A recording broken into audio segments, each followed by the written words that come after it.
What unfolded this morning involving Queen Camilla deserves a much closer look because it may be one of the most carefully planned moves the British royal family has made in years. I also think much of the mainstream coverage missed what was really happening. Let me set the scene for you. It is May 31st, 2026, 9:12 in the morning, London time. 50 international news cameras are already waiting outside the gates of Buckingham Palace. Then Catherine, the Princess of Wales, steps out of her vehicle alone. No King Charles beside her, no Prince William, no aides flanking her, just Catherine walking up to the microphones by herself and delivering a statement that, on the surface, sounds like a reasonable announcement about financial transparency. But if you actually listen to the words she chose, you would understand this was not just a press conference. It was presented like a legal maneuver delivered live in front of the entire world. Her exact words were, "The crown only holds value when it represents absolute transparency.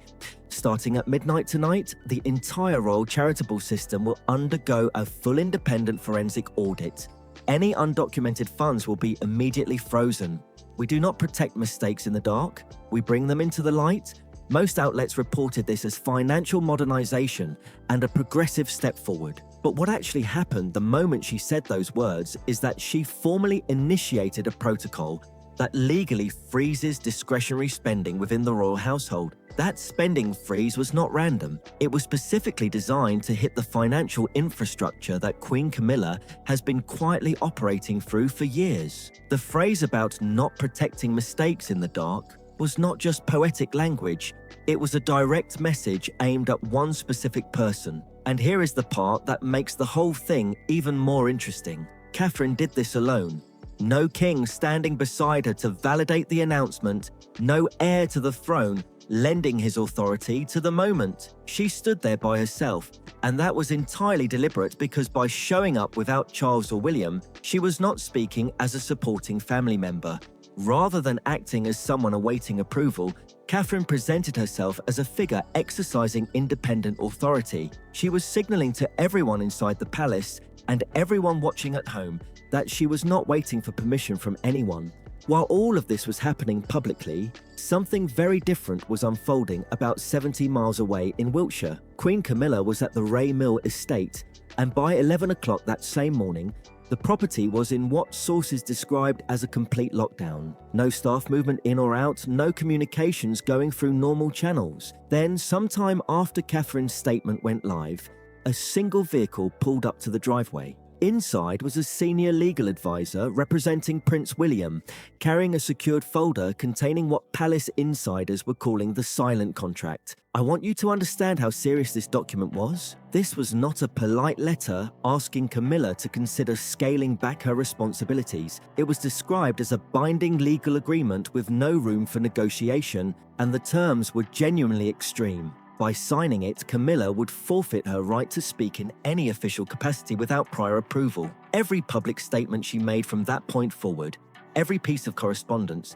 every engagement, and every interaction with the press would have to go through Catherine's communications team first. The personal network she spent 30 years building, the media relationships, the charitable patronage structures, and the strategic alliances would all be dismantled the moment she put her name on those pages. And you might be sitting there thinking, why would she ever sign something like that? She is the Queen Consort. She outranks Catherine in the current hierarchy. What leverage could William possibly have that would make a sitting queen agree to those terms? The answer is a number, $12,450,000. What forensic accountants reportedly uncovered while examining the royal ledgers was a financial operation that had allegedly been running quietly for years inside the charitable arm of the Duchy of Cornwall. The mechanics were described as quite sophisticated. Small administrative grants would be approved for what appeared to be standard operational costs, completely routine on paper,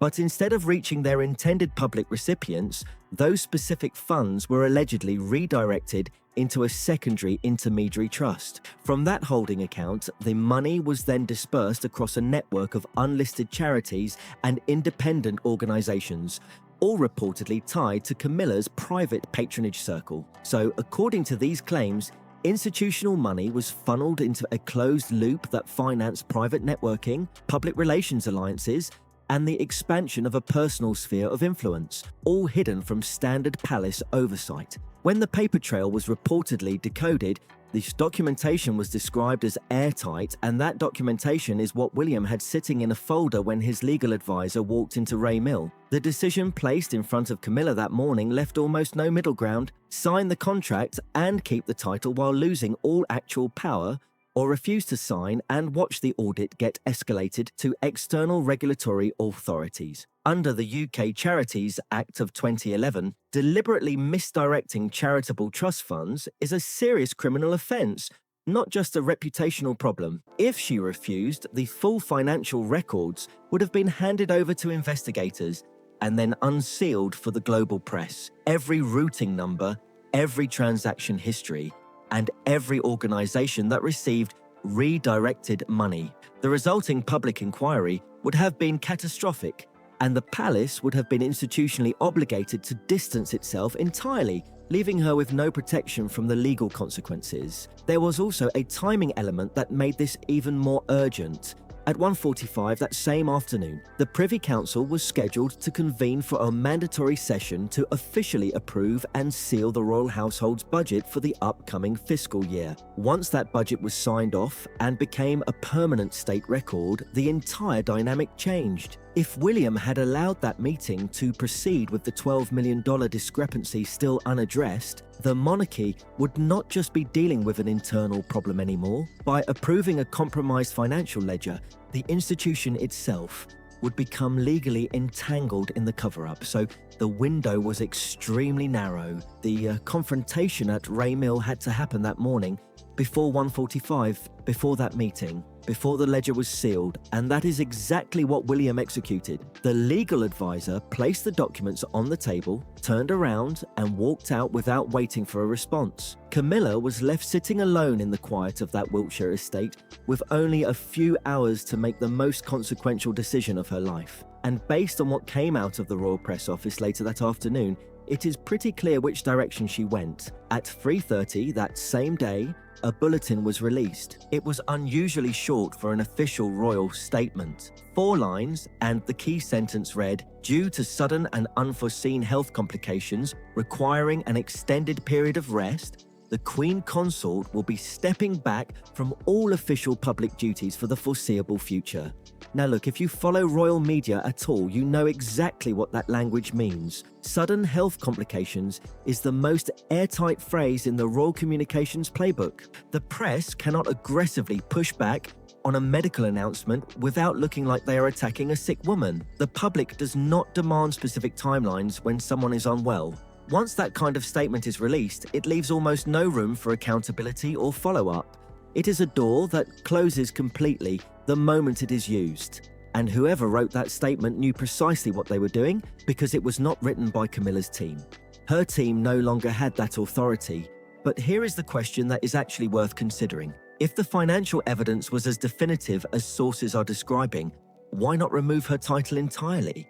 Why allow her to remain Queen Consort even in a ceremonial capacity? Why protect the label while gutting everything behind it? The answer comes back to King Charles, and it makes a lot of sense when you think about it. A full public removal of the Queen Consort's title, especially one triggered by a financial scandal involving charitable funds tied directly to his household, would be a devastating blow to his reign, not just politically but personally. The global image of a sitting monarch whose own wife was caught redirecting millions from his charitable trust is not something you can manage through careful press releases. It is the kind of story that permanently defines a reign in the worst possible way. So by allowing Camilla to keep the title on paper while stripping every piece of actual operational power behind it, the institution protects Charles from that outcome. The public sees a supportive king navigating a private family health matter with quiet dignity. They do not see the full picture,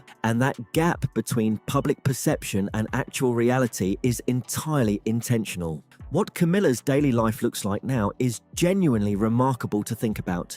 She still has the title. She will still appear at state dinners. She will still wear the jewelry, smile for cameras, and wave from cars.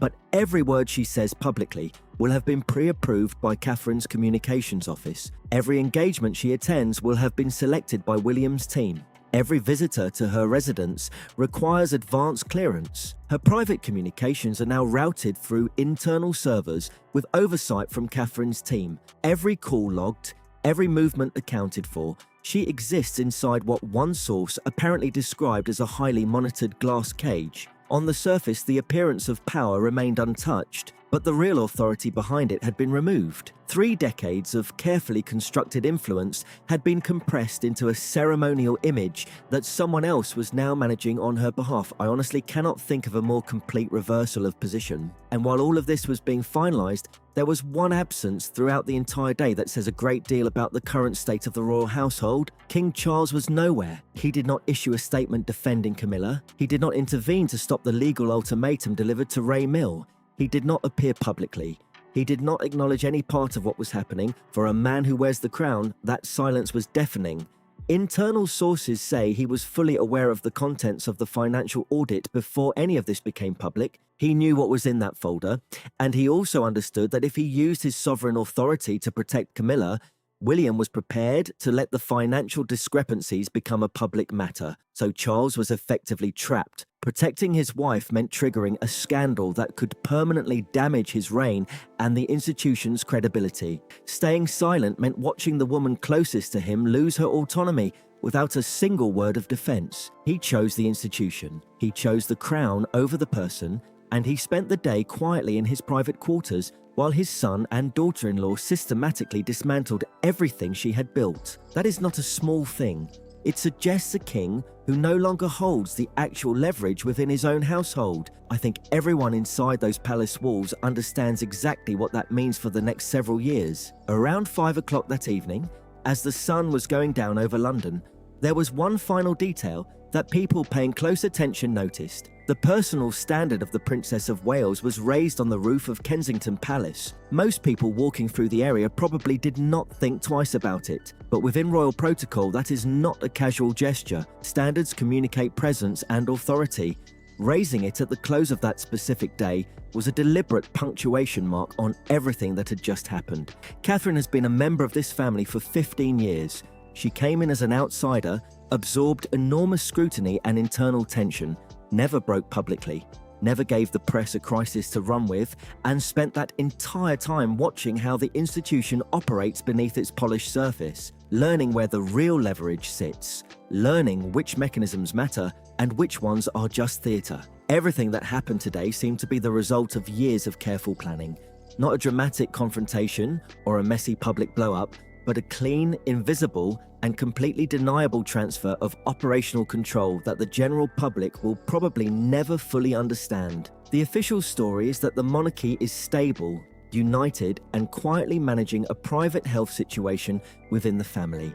And that story holds up because there is nothing visible to contradict it. No fingerprints, no public argument, no constitutional crisis, just a flag on a rooftop and a press statement about someone needing rest. But just as it looked like everything had been resolved, investigators reviewing the final pages of the audit documentation reportedly found something that changed the picture. Buried in the last section of the box 11A dossier was an anomaly that the palace's internal team apparently did not catch before locking down Camilla's access, or if they did catch it, they were not fast enough to stop it. In the minutes before William's security team shut down the internal servers and severed her network access, a final encrypted wire transfer was reportedly authorized and executed. A significant portion of those undocumented funds did not get frozen the way Catherine's announcement was supposed to ensure. Instead, the money reportedly moved somewhere outside the jurisdiction of the people who had spent the day overseeing this transition. The routing data pointed to a private offshore holding entity registered in Montecito, California. If that location sounds familiar, it is where Prince Harry and Meghan Markle have lived since stepping back from royal duties and relocating to the United States. The receiving account, according to the reported server logs from those final minutes of Camilla's access window, was nested under a financial umbrella linked to the Sussex Trust. Now, I want to be careful here because this is where the story moves from reported events into territory that raises questions without clear answers. What the data reportedly shows is a transfer. What it does not automatically reveal is the full nature of the relationship behind it. But the implications are significant enough to examine carefully, because if this connection is what it appears to be, it could reshape years of public discussion about the divisions inside this family. Think about what the mainstream story has been for the past several years. Harry and Meghan on one side,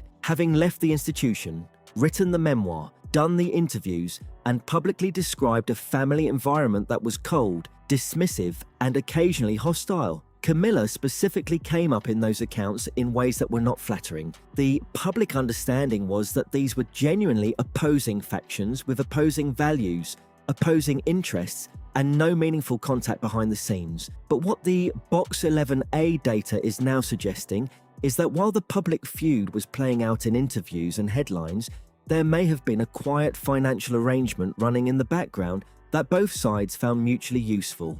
Camilla needed an exit route for capital that could not stay inside the UK without being traced. The Sussex Trust is registered outside British legal jurisdiction, meaning William and Catherine have no oversight authority over it. From a structural standpoint, it would be the perfect destination for funds that were not meant to be frozen by a palace-initiated forensic audit. And that is the part that makes this so uncomfortable for the new power structure William and Catherine spent all of May 31st building. They completed a clean sweep domestically. Camilla signed the contract, the Privy Council session moved ahead with a corrected ledger, and the press received a health announcement. From the outside, the entire operation looked complete, but $12 million does not simply disappear. It went somewhere, and that destination is the one place they cannot easily reach. Whoever is holding the financial records, the receipts, the routing numbers, and the documentation of where that money allegedly moved is now outside UK jurisdiction and beyond palace authority. That is not a minor loose end. It represents the central point of leverage, quietly relocated across the Atlantic before the door could be closed. The genius of what Catherine and William reportedly did on May 31st was the invisibility of it. No public scandal, no constitutional drama, no fingerprints on the record. The operation appeared to work because it remained contained, quiet, and deniable. But that only lasts as long as the evidence stays inside the institution. The moment those records exist outside British legal reach, in the hands of people who have already spoken publicly about their experiences with the royal family, the situation changes completely. Catherine can manage Camilla's public appearances. She can approve statements, control engagements, and maintain the carefully managed image of a Queen consort on medical leave. But she cannot control what Harry and Meghan might choose to do with financial records if such documentation exists. If that information were ever made public, it would not only raise questions about Camilla, it could also prompt broader questions about the audit itself, about what William knew and when, and about whether the financial restructuring was solely about institutional integrity or driven by other strategic considerations. It would reopen issues that today's operation appeared designed to settle. So what we witnessed on May 31st may not have been a final resolution. It may have been only the opening move in a much more complicated story. The shift in authority inside the palace may be real, and the flag over Kensington Palace may have signaled where the institution believes it is heading. But the most significant piece of this story is, according to these claims, outside anyone's direct control. The royal family may believe the matter has been settled, yet there could still be unanswered questions beyond its reach, with someone in Montecito potentially knowing far more than the public does. If you enjoyed this breakdown, let me know your thoughts in the comments below. Do you think there is more to this story than the public has been told? Or is there another explanation? Don't forget to like this video, subscribe to the channel, and turn on notifications so you don't miss the next update. Thanks for watching, and I'll see you in the next one.